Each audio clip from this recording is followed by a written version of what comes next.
my god, we haven't done this in so long. I'm ready. What's poppin'? What's poppin'? Brand new whip, just hopped in. You know that song? No. It's a TikTok? Yeah, it's a TikTok. Hey, what is up you guys? It's Saka and Omar and we are Onigiri Dope. Welcome back to the channel. It has been a while, but we are back. Tokyo is opening up a little bit. Wasn't it welcome or welcome back? Hey, what's up you guys? It's Saka and Omar. We are Onigiri Dope. Welcome or welcome back to our channel. Saka and Omar, we are Onigiri Dope. Welcome or welcome back to our channel. Welcome or welcome back to our channel. On Tuesday, the state of emergency has been lifted. We're in phase 1 regulations. Doesn't mean you guys can go party everywhere. Still be careful. Yes. But anyways, it's getting better, so that's why we decided to meet up and film this video. So I haven't seen Sayaka since February, since March actually. Early March maybe, right? I mean, I feel refreshed. I've lost weight. I feel detox. What are we doing today, Omar? Today we're talking about dating apps. The whole pandemic obviously caused businesses to go bankrupt, but been a lot of businesses that have benefited. Everything that's online has basically benefited from this pandemic. There's actually been a surge of use of online apps worldwide. Yes. So today we are going to show you top 5 dating apps in Japan. And this is from Omar's perspective, and he is very reliable because he brought Tinder to Japan. He has his own dating app called Hatch. Been working in the industry for 5 years. I worked for Tinder for 2.5, and I've had my own dating app for another 2.5 years. And you didn't include Hatch in the... No. So yes, because I don't want to be biased. I did not include Hatch in my presentation, in my slide. I won't talk about Hatch today. Download Hatch. Let's get into it. Okay, so we're gonna start with number 5. No. Before we jump into the ranking of the top 5 dating apps in Tokyo, I will talk about 2 big differences that I think exist between foreign apps and Japanese apps. Because in this ranking, you'll find 2 foreign apps and 3 Japanese apps, right? The one huge main difference is that Japanese apps are actually paid. If you're a male user, you have to pay in order to use the app. Okay. In foreign apps, like for example Tinder, there's the freemium mode, right? So even if you don't pay for the app, you can actually use most of its features and chat and even meet people, right? For free. For free. For free. For free. For free! Second difference. The second difference, or in Japanese apps, you have to have an ID check, right? There's an age verification process that goes on. What? Yeah. So in order to avoid like child prostitution and things like that, right? So for foreign apps, you don't have to do that. Okay. It's by Japanese law. If you have a company registered here, and you're growing, you don't have to do that. Now when you download Tinder in Japan, you have to do a verification where you have to send your ID. If you download Tinder in Japan, yes, you're correct. If you come from the US with your Tinder app, you won't have to do it. Okay. So if your phone is in the Japanese market, the Japanese app store. iTunes store? Japanese app store, yeah. What do you say? With no further ado, Okay, let's start with number 5. Go. Woo! So number 5, I think number 5 I would choose Tokyo Calendar.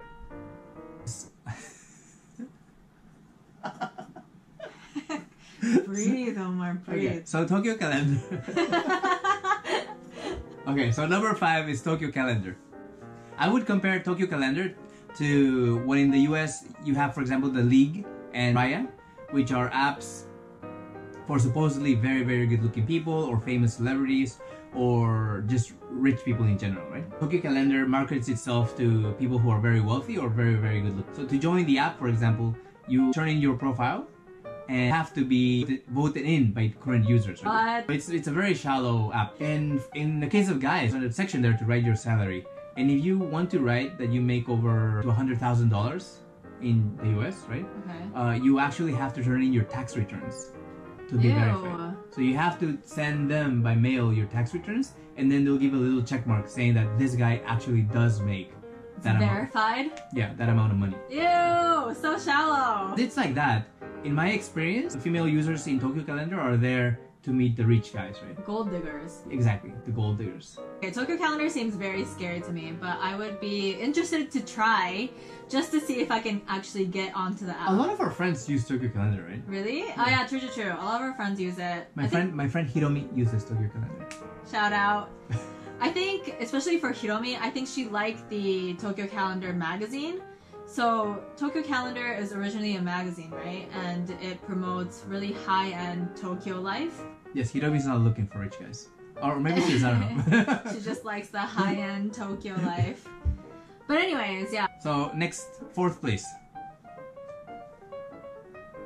Ooh. Tapple. Tapple is actually Japan's 2nd biggest dating app. But because this is a ranking for... You just look at me. Because this is a ranking for both Japanese and foreigners, I'm putting it 4th place. This way to define it, it's basically the Japanese equivalent of Tinder in Japan, right? So it has the same mechanism. It has the same mechanism. You go on the app and you swipe left and right. Unlike Tinder, it actually has an area where you can join communities. So if you like running, if you like coding, if you like surfing, for example, yeah, you join a certain community and then you can match with people from that community, right? That's cool that you can meet people based on what you're interested in. Tapple and Tokyo Calendar. I mean, Japanese apps are usually about $40 per month that you pay. If you're a complete foreigner, I wouldn't recommend Tapple or Tokyo Calendar, to be honest, because you'll have difficulty going through the app. So number 3. Hey. We got Tinder. Tinder, I mean, everybody knows Tinder. It's the biggest dating app in the whole world. And it used to be really good in Japan until I quit. Hire him back, Tinder. If you're a foreigner, it's definitely your safest bet, because just like everywhere else, like everybody knows Tinder, everybody uses Tinder. You probably have Tinder in your phone, so from the second you land, you're able to swipe and meet people, right? Most people that use Tinder, even the local people, they expect foreigners to be there, so they're actually looking to practice English and things like that, right? But I think for a dating app amateur like myself, Tinder is very scary because it has that very like sketchy image. So again, the reason why I said Tinder is relatively bad right now, it's because it becomes so popular in Japan. Now there's a lot of scams going on Tinder. Scam. Right? Yeah. For example, there's a lot of prostitutes on Tinder, and there's a lot of fake accounts on Tinder, and there's a lot of people who don't even live in Japan on Tinder. Okay, so that confirms my theory that Tinder is sketchy. But Tinder wasn't like that in Japan. Because they lost you? Yeah, yes. So number 2.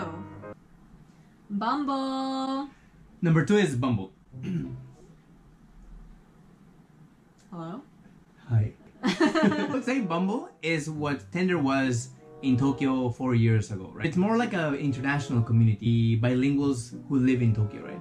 And because there's few users, there's very few scammers as well, right? A foreigner, like traveler friendly, right? Yeah, definitely. If you just want to meet people, not like for dating. Definitely. So I think this is what's happening in other countries as well, where Tinder enters the market first, and then it becomes really popular and just very, very scammy. And then Bumble enters the market, and it becomes what Tinder used to be. So one of the big differences of Bumble, and one of the reasons why girls like it, is the girls get to go first, right? So they have that second filter where girl matches with somebody, doesn't get bombarded with messages, right? She has a chance to choose who she wants to chat with first. Bumble, in general, they're very good at keeping their community clean. Oh, it's a great app. I like it. So now, number 1, the drums, please. That's pretty good. Do it. I'm better. Okay. Ew, Pairs. Pairs and Tinder are actually owned by the same company, Match Group. But Pairs started in Japan. Pairs started in Japan. It is the most popular app in Japan. And the reason why I put it at number 1 is because, well, it's the most popular app. It's also, just like Bumble, it has a very good community. The company itself always makes sure that the app is clean and that there's no scammers. There's a lot of people that are, like, there was a boom of Tinder babies in the States, right? There's Tinder babies. Yeah, get to meet on Tinder like 7 years ago, and now they have babies. In Japan, there's like Pairs babies now. I heard people are more serious about relationships. Yes, people are more serious about relationships, and that's how they brand it. You know, it's more towards marriage, right? They brand it so it's more working towards marriage. Have you met couples? Yes. From the different platforms. Okay. I've met people that met on Pairs and they're very happy in relationships. Tinder, obviously everyone uses. So you've met couples from Tinder? I've met couples from Tinder, but they all broke up. Okay. Bumble, yeah, a lot of my friends use it. I've never heard of Tapple. Tokyo Calendar, I know a lot of people use it, but I don't know anyone that is in a relationship from it. Yeah. I mean, because there's so many people on Tinder, I think that's why you can't really say anything. Like, there are couples that obviously get married, there are couples that break up because there's so many people on the platform. But I think pairs, they have a number of people that are really serious. They all have the same goal. Tinder, there are a lot of people with different goals, so you gotta be careful. When I started working for Tinder in 2015, something that was very interesting was that in Japan, Japanese users use dating apps just to hang out, just to talk to people, not necessarily even to physically meet, right? They use dating apps to practice a language, but sometimes they use dating apps just because they want to chat with somebody when they're home or when they're in the train, right? They actually don't want to meet, right? Tinder had just come here, like Japanese users started using Tinder like that. And it was a shocker for foreigners when they would come, because they would be like, what a waste of time, right? The mismatch between foreign users and Japanese users, right? If you're a traveler, Tinder and Bumble are for sure your best bets. If you want to get married, pairs. Yes. If you're serious. With a nice Japanese lady. You want the rich guy. Tokyo Calendar. That's right. So that was our top 5 dating apps in Tokyo. I hope you guys enjoyed. Thank you guys so much for watching as always. Make sure to like and subscribe and to stay protected. Stay protected and share the video. It would really help us out. Oh, there has been a lot of negative news going on, but I hope by watching this you could have smiled a little bit, right?